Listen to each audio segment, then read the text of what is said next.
Hello and السلام علیکم. I hope you doing well. آج کی کہانیاں بھی 3 ڈفرینٹ سٹیز سے ہیں اور 3 الگ الگ لوگوں کی داستانیں ہیں. یقیناً یہ آپ کو پسند آئیں گی. اگر آپ کے پاس بھی کوئی ایسی کہانی ہو خود سے متعلق یا کسی سے بھی، تو آپ اسے میرے ای میل ایڈریس پر بھیج سکتے ہیں. چلیے آج کی کہانیوں کی طرف بڑھتے ہیں.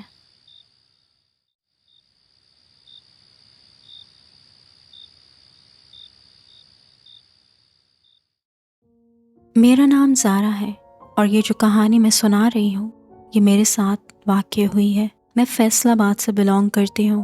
میرے والد کا انتقال بہت جلدی ہو گیا تھا اور ان کے بعد میری امی نے مجھے لاہور شفٹ کر دیا تاکہ میں بہتر پڑھائی کر سکوں. ہمارا تعلق ایک ایسی فیملی سے تھا جہاں لڑکیوں کی پڑھائی یا تعلیم پر زیادہ توجہ نہیں دی جاتی، لیکن میرے والد کے انتقال کے بعد سے میری والدہ نے اس بات پر خاص توجہ دی، یہاں تک کہ مجھے پڑھائی کے لیے دوسرے شہر بھی بھیج دیا. میں میڈیکل کی اسٹوڈنٹ تھی. زندگی ٹھیک چل رہی تھی، سب کچھ نارمل تھا جب تک وہ دن نہیں آیا جس نے سب الٹ کر رکھ دیا. ایک شام ہماری دور کی رشتہ دار آنٹی شمیم ہمارے گھر آئیں. وہ اپنے بیٹے ہاشم کا رشتہ میرے لیے لے کر آئی تھیں. امی نے انہیں اسی وقت صاف منع کر دیا اور یہی کہا کہ وہ اس وقت پڑھ رہی ہے اور خود میں بھی اس وقت شادی نہیں کرنا چاہتی تھی. لیکن امی کے منع کرنے کی ایک وجہ یہ بھی تھی کہ وہ اسی فیملی سے بلانگ کرتی تھی جہاں لڑکیوں کی تعلیم کو برا سمجھا جاتا ہے، اور ان کی نظر میرے والد کی چھوڑی ہوئی ان چند زمینوں پر بھی تھی جو میری والدہ میرے لیے رکھنا چاہتی تھی. یہ بات آنٹی شمیم کو بہت بری لگی اور انہوں نے جاتے ہوئے ایک عجیب سی بات کہی. انہوں نے میری امی سے کہا کہ تمہیں نہیں لگتا کہ تم اکیلی ہو؟ مجھے تو سمجھ نہیں آیا، لیکن امی کی شکل دیکھ کر مجھے اندازہ ہو گیا کہ یہ بات کچھ ٹھیک نہیں تھی. رشتہ منع کرنے کے کچھ ہی دنوں بعد مجھے اپنی طبیعت میں عجیب چینجز محسوس ہونے لگی. مجھے نیند نہیں آتی تھی. رات کو لگتا تھا کہ کوئی میرے سینے پر بیٹھا ہو، اور ایک بار یونیورسٹی میں بھی میں بے ہوش ہو گئی تھی. دن بدن میری صحت گرتی جا رہی تھی اور میری حالت بگڑتی جا رہی تھی. میری امی کی ایک سہیلی نے انہیں مشورہ دیا کہ کسی اچھے ڈاکٹر کو دکھاؤ، کسی سائیکائٹرسٹ کو، اور امی نے ایسا ہی کیا. اور ڈاکٹر کا کہنا تھا کہ مجھے سٹریس ہے، لیکن مجھے معلوم تھا کہ یہ سٹریس نہیں تھا. مجھے پڑھنے کا شوق تھا اور میں نے پڑھائی کا کبھی سٹریس نہیں لیا تھا. ایک شام جب امی بازار گئی تھی اور میں گھر پر اکیلی تھی، تو یہ پہلی دفعہ تھا جب مجھے کسی اور کی موجودگی صرف محسوس نہیں ہوئی بلکہ دکھائی بھی دی. میں کچن کی طرف جا رہی تھی اور جیسے ہی ڈائننگ ٹیبل کے پاس سے گزری، میری نظر ایک عجیب سی چیز پر پڑی. کوئی شخص مجھے وہاں بیٹھا ہوا دکھا جس کی کمر میری طرف تھی. میں جم سی گئی. مجھے لگا کہ کہیں گھر میں کوئی چور تو نہیں گھس آیا. ابھی میں سوچ ہی رہی تھی کہ میں کیا کروں کہ وہ آہستہ آہستہ سیدھا ہونا شروع ہوا. میں آج تک اس چہرے کو بھول نہیں پائی. انسانی چہرہ نہیں تھا. آنکھوں کی جگہ گڑھے اور ناک بہت لمبی اور نوکیلی سی. لیکن سب سے عجیب چیز تھی اس کے ہونٹ جو لمبے ہو کر گلے تک لٹک رہے تھے.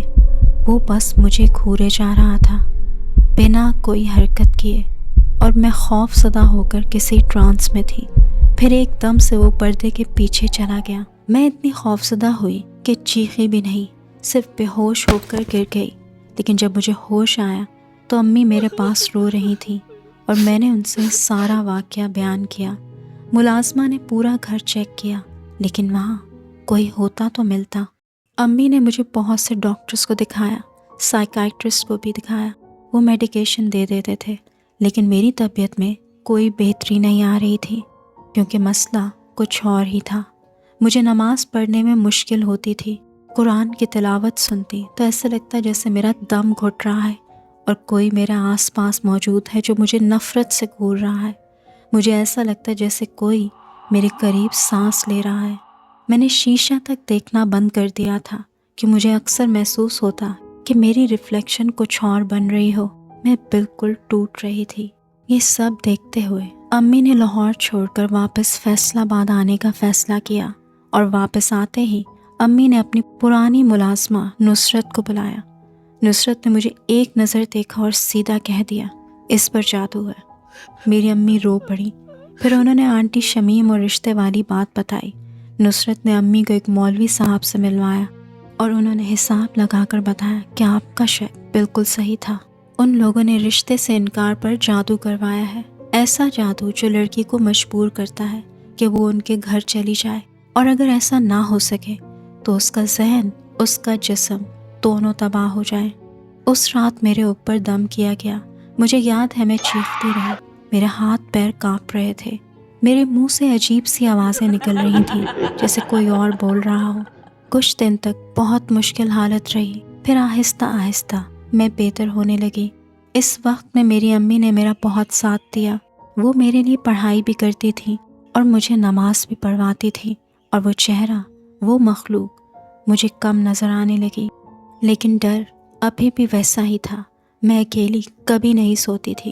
کبھی کبھی مجھے محسوس ہوتا تھا کہ کوئی میرے پیچھے کھڑا ہے، لیکن وہ نظر نہیں آتا۔ لیکن آہستہ آہستہ ان حالات میں بہتری آتی گئی۔ آج میں یہاں سے بہت دور کینیڈا میں رہ رہی ہوں۔ میری امی میرے ساتھ ہیں اور اب حالات بہت بدل گئے ہیں۔ وہ وقت اب مجھے ایک برے وقت کی طرح یاد آتا ہے، لیکن میں شکر ادا کرتی ہوں اللہ کا کہ اس نے مجھے اس مشکل سے صحیح سالم نکال لیا، اور میری امی کا کہ انہوں نے ہمت نہ ہاری اور مجھے سنبھالا۔ آج میں یہ واقعہ آپ سے اس لیے شیئر کر رہی ہوں کہ شاید کوئی اور بھی یہ سمجھ سکے کہ ہر تکلیف اور ہر درد کا حل صرف ڈاکٹر نہیں ہوتا، اور کسی کے انکار کو اپنی انا کا مسئلہ بنا کر اس کی زندگی برباد مت کیجیے، کیونکہ کالا جادو کا سہارا لینے والے کبھی خود بھی آباد نہیں ہو سکتے۔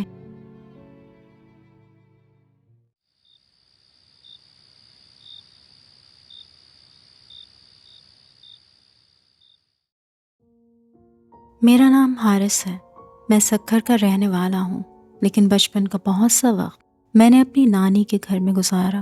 میں آپ کو ایگزیکٹ لوکیشن تو نہیں بتاؤں گا، لیکن ہماری نانی کا گھر ایک پرانے قبرستان سے کچھ ہی فاصلے پر تھا۔ کہنے کو تو یہ بھی کہتے ہیں کہ اس گلی کا کچھ حصہ قبرستان پر بنا تھا۔ ابھی کتنا سچ ہے یا جھوٹ، اس کے بارے میں کچھ کنفرم نہیں۔ اس گلی سے ہی ایک راستہ قبرستان کی طرف بھی جاتا تھا، اور یہ گلی باقی گلیوں کی نسبت زیادہ ویران اور اندھیری اندھیری سی رہتی تھی۔ بچپن میں نانی ہمیں ہمیشہ منع کرتی تھی رات کے بعد اس گلی سے گزرنے سے۔ وجہ انہوں نے کبھی نہیں بتائی، شاید اس لیے کہ ہم زیادہ ڈر نہ جائیں۔ نانی کا گھر کافی پرانا تھا، اور ان کے گھر میں ایک پرانا چیکو کا درخت بھی تھا، جس کا سایہ گھر کے ایک حصے پر ہمیشہ رہتا تھا۔ وہاں جانے سے نہ جانے کیوں ہمیں ہمیشہ ڈر لگتا تھا، یا ایک ان ایزینس سی فیل ہوتی تھی۔ یہ بات تب کی ہے جب میرے چھوٹے ماموں کی نئی نئی شادی ہوئی تھی۔ ان کا کمرہ پہلے تو نیچے ہی نانی کے ساتھ تھا، لیکن شادی کے بعد انہیں اوپر کا بڑا کمرہ دیا گیا، جو کہ گھر کے کونے میں تھا، اور اس کمرے کی ایک کھڑکی اسی پرانے چیکو کے درخت کو ٹچ کرتی تھی۔ جب ہوا چلتی تو اس کی شاخیں کھڑکی سے ٹکراتی تھی۔ وہ کمرہ ایک عرصے سے خالی پڑا تھا۔ آج سے پہلے تو ایسا کچھ نہ ہوا تھا، لیکن ماموں کی شادی کے بعد سے عجیب واقعات ہونا شروع ہو گئے۔ یہ زیادہ تر انسیڈنٹس مومانی کے ساتھ پیش آتے تھے۔ جب وہ سوتی تھی تو انہیں لگتا تھا کہ وہ ہوا میں تیر رہی ہیں یا فلوٹ کر رہی ہیں، لیکن آنکھ کھلنے پر وہ اپنے بستر پر ہی موجود ہوتی تھی۔ مومانی اس کمرے میں اکیلے رہنے سے تھوڑا گھبراتی تھی۔ ان کا کہنا تھا کہ انہیں ایسا لگتا ہے جیسے کوئی اس کھڑکی سے انہیں گھور رہا ہے۔ جب وہ کچن میں کام کرتے ہوئے چولہا بند کرتی تھی تو وہ خود سے آن ہو جاتا تھا، اور کئی بار آن کرنے پر وہ بند ہو جاتا تھا۔ ماموں کو تو یہی لگتا تھا کہ انہیں صرف وہم ہے۔ ایک رات میں اور ماموں چھت پر بیٹھے تھے۔ نیچے کمرے میں کوئی موجود نہیں تھا، ہوا بالکل بھی نہیں چل رہی تھی، لیکن چیکو کا درخت خود بخود ہل رہا تھا۔ اس کی شاخیں کھڑکی سے ٹکرا رہی تھی، جیسے کوئی اسے باقاعدہ ہلا رہا ہو۔ ماموں نے چھت سے نیچے جھانک کر دیکھا، کوئی نہیں تھا۔ یہ پہلی بار تھا جب ماموں کو لگا کہ کچھ ٹھیک نہیں ہے۔ ایک روز نانی کے گھر پر خالہ رہنے آئی ہوئی تھی۔ ماموں اس وقت اپنے کمرے میں سو رہے تھے، تو خالہ نے ان کو آ کر جگایا کسی کام کے سلسلے میں۔ وہ گہری نیند سے جاگے تھے، تو اسی حالت میں چلتے ہوئے وہ کمرے سے باہر نکلنے لگے، تو انہیں کسی نے کندھے سے پکڑ کر زور سے پیچھے کی طرف کھینچا اور وہ گھبرا کر جلدی سے کمرے سے نکل گئے، اور ان کو پہلی بار احساس ہوا کہ مومانی سچ کہہ رہی تھیں۔ اب ایسے چھوٹے چھوٹے واقعات سب کے ساتھ ہونے لگے، لیکن مجبوری تھی، اس لیے سب ان باتوں کو اگنور کر رہے تھے، کیونکہ گھر شفٹ کرنا بھی کوئی آسان کام نہ تھا۔ وقت ایسے ہی گزرتا رہا، لیکن اس کا سب سے زیادہ اثر مومانی پر ہوا۔ ان کی صحت خراب ہونے لگی، کبھی کوئی مسئلہ تو کبھی کوئی۔ کئی ڈاکٹرز کو دکھایا، لیکن کوئی خاص بہتری نہ آئی۔ پھر اتفاق سے مومانی ایک ایسے ڈاکٹر کے پاس گئیں جو تھوڑا روحانیت سے بھی وابستہ تھے۔ انہوں نے ان کی رپورٹس دیکھی اور کہا کہ رپورٹس میں ایسا کچھ نہیں جس سے یہ اندازہ لگایا جا سکے کہ آپ کے ساتھ ایسا کیوں ہو رہا ہے۔ پھر انہوں نے ان سے تھوڑا تفصیل سے بات کی اور پوچھا کہ کیا آپ کے گھر یا کمرے کے پاس کوئی درخت وغیرہ ہے۔ مومانی نے بتایا کہ ہاں ایسا ہی ہے۔ تو ڈاکٹر نے بتایا کہ مسئلہ وہیں سے ہے، اور ان کو مشورہ دیا کہ آپ فوری طور پر کسی روحانی عامل سے ملیں اور کسی بھی طرح سے کوشش کریں کہ جلد سے جلد مل سکیں، کیونکہ آپ کو روکنے کے لیے بیچ میں بہت سی رکاوٹیں آئیں گی۔ اور ایسا ہی ہوا۔ جب ماموں مومانی کو لے کر نکلے تو اچانک سے گاڑی کا ٹائر فلیٹ ہو گیا، لیکن یہ اسی دن کسی نہ کسی طرح ان عامل تک پہنچے۔ انہوں نے تھوڑا پڑھائی کی اور ماموں سے پوچھا کہ یہ درخت کب لگایا گیا تھا۔ ماموں نے بتایا کہ ان کے والد نے تقریباً 40 سال پہلے لگایا تھا۔ مولوی صاحب نے کہا کہ قبرستان کے قریب بہت سی چیزیں درختوں سے چپک جاتی ہیں، وہاں ایسی مخلوق آسانی سے ٹھکانہ بنا لیتی ہے، اور خاص کر نئی شادی شدہ عورتیں ان کا نشانہ بن جاتی ہیں۔ یہ جو مخلوق ہے وہ آپ کی وائف کے پیچھے ہے، اور ان کی گرتی صحت کی وجہ بھی یہی ہے۔ وہ ان کو اپنے ساتھ لے جانا چاہتی ہیں، اس لیے آپ خود کو روحانی طور پر مضبوط کریں، پڑھائی کریں، اور جتنی جلدی ہو سکے اس گھر کو چھوڑ دیں، ورنہ نتیجتاً آپ کی وائف کی جان بھی جا سکتی ہے۔ ماموں نے یہ ساری بات نانی سے شیئر کی، اور انہوں نے فوری طور پر اس گھر کو خالی کر دیا۔ آج اس بات کو کئی سال ہو گئے ہیں، اور الحمدللہ اب مومانی بالکل صحت یاب ہے، اور وہ گھر نانی نے نہ سیل کیا اور نہ ہی رینٹ آؤٹ کیا، اسی لیے وہ آج بھی خالی ہے۔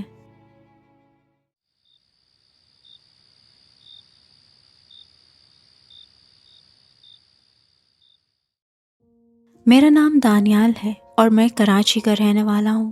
یہ 2022 کا واقعہ ہے۔ اس وقت میری عمر 17 سال تھی۔ میری ایک بری عادت تھی کہ میں رات بھر گیمنگ کرتا رہتا تھا، اور جب سب سو جاتے تب ہی مجھے گیم کھیلنے کا سب سے زیادہ مزہ آتا تھا۔ یہ واقعہ اس دن کا ہے جب میری پھپھو کی بیٹی کی شادی تھی اور پوری فیملی وہاں گئی ہوئی تھی۔ میرے کیونکہ ایگزامز چل رہے تھے، اسی لیے مجھے گھر پر اکیلا چھوڑ کر سب لوگ شادی پر چلے گئے۔ ہمارا گھر سنگل سٹوری گھر تھا، لیکن اندر کمرے بہت تھے۔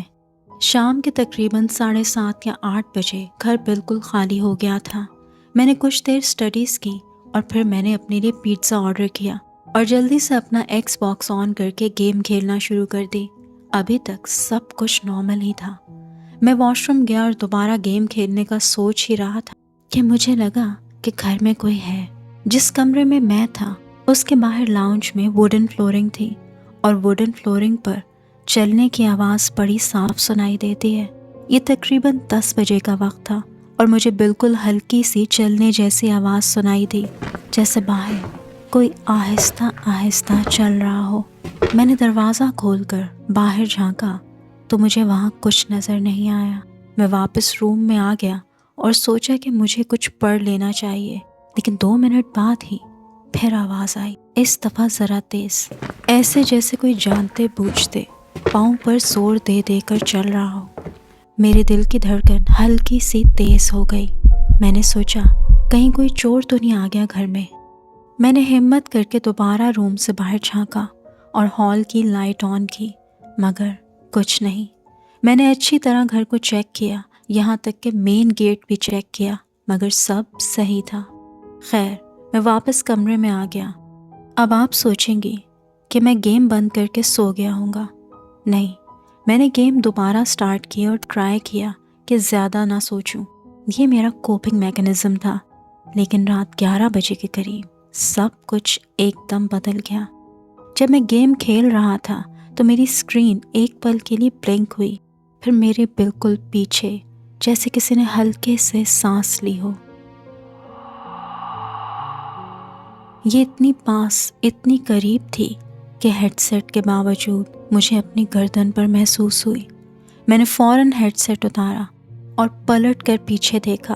وہاں کوئی نہیں تھا، لیکن میرے دل کو پتہ چل گیا تھا کوئی چیز میرے بالکل پیچھے تھی۔ جب میں واپس اسکرین کی طرف مڑنے لگا تو میری نظر سامنے موجود ٹیبل کے نیچے کی طرف گئی۔ ٹیبل کے نیچے اندھیرے سے مجھے دو چھوٹی جلتی سی آنکھیں نظر آئیں، انگارے جیسی، جیسے کوئی زمین کے بالکل پاس بیٹھ کر مجھے نیچے سے دیکھ رہا ہو۔ میری سانسیں رک گئیں، میں ہل بھی نہیں پا رہا تھا۔ پھر وہ آنکھیں آہستہ آہستہ پیچھے ہٹتی ہوئی اندھیرے میں غائب ہو گئیں۔ میں آپ کو کیا بتاؤں کہ میرا دل اس وقت اتنے زور سے دھڑک رہا تھا کہ مجھے لگا کہ پورا گھر اسے سن سکتا ہوگا۔ میں نے جلدی سے ہیڈ سیٹ ریموو کیا، اپنا فون اٹھایا اور کمرے کا دروازہ زور سے بند کر کے باہر لاؤنج میں آ گیا اور وہاں کی لائٹ آن کی۔ لیکن جیسے موویز میں ہوتا ہے نا، ویسے ہی لاؤنج کی لائٹ ہلکی سی فلکر ہونے لگی اور پھر میری نظر سامنے ڈرائنگ روم کے دروازے کی طرف گئی جو آدھا کھولا ہوا تھا۔ یہ دروازہ تو شام سے بند تھا۔ میں نے ہمت کی، ڈرائنگ روم کے پاس گیا اور دروازے کو ہاتھ سے بند کر دیا۔ لیکن جیسے ہی میں مڑ کر واپس جانے لگا تو میرے پیچھے وہ دروازہ خود ہی ہلکی سی آواز کے ساتھ واپس کھل گیا۔ ایک سنسناہٹ تھی جو مجھے اپنی ریڑھ کی ہڈی میں محسوس ہوئی۔ میں نے پلٹ کر دیکھا اور جم گیا۔ اندر اندھیرے سے ٹھنڈی ہوا کا ایک جھونکا سا نکلا اور میرے چہرے سے ٹکرایا، اور اسی وقت مجھے اپنے قریب کسی کی موجودگی دوبارہ سے محسوس ہوئی۔ میں نے جلدی آیت الکرسی کا ورد کیا، اور اس سے پہلے کہ کچھ اور ہوتا میں دوڑ کر گھر کے باہر آ گیا۔ میں نے فون پر اپنے پیرنٹس کو فوراً کال کیا اور وہ لوگ 40 منٹ بعد ہی گھر پہنچ گئے، اور تب تک میں گھر سے باہر مین گیٹ کھول کر کھڑا رہا۔ جب گھر میں سب واپس آئے تو ساری چیزیں نارمل تھیں۔ میرے بڑے بھائی نے گھر کو اچھے سے چیک کیا، لیکن وہاں انہیں کچھ نظر نہیں آیا۔ اس رات کے بعد سے میں کبھی اکیلا گھر میں نہیں رکتا، لیکن گیم میں آج بھی کھیلتا ہوں۔ الحمدللہ اس دن کے بعد نہ میرے ساتھ اور نہ ہی گھر میں کسی اور کے ساتھ کوئی ایسا واقعہ پیش آیا، لیکن آج بھی میں سوچتا ہوں کہ آخر وہ کون تھا اور کیا چاہتا تھا۔ اگر آپ کو یہ کہانی پسند آئی ہو تو پلیز ویڈیو کو لائک ضرور کیجیے گا اور چینل کو سبسکرائب بھی کر لیجیے گا اور بیل آئیکن کو دبانا نہ بھولیے گا۔ ملتے ہیں اگلی ویڈیو میں کچھ اور نئی ہارر سٹوریز کے ساتھ۔ ٹل دین بائے بائے اینڈ اللہ حافظ۔ اگر آپ کے پاس بھی کوئی ریئل اسکیری سٹوری ہے یا پھر کوئی گھوسٹ کاٹ آن کیمرہ فوٹیج تو مجھے بھیجیے، میں اس کو اپنی ویڈیو میں انکلوڈ کروں گی۔ آپ اپنی ویڈیوز اور سٹوریز کو میرے ای میل پر بھیج سکتے ہیں۔ ٹل دین بائے بائے۔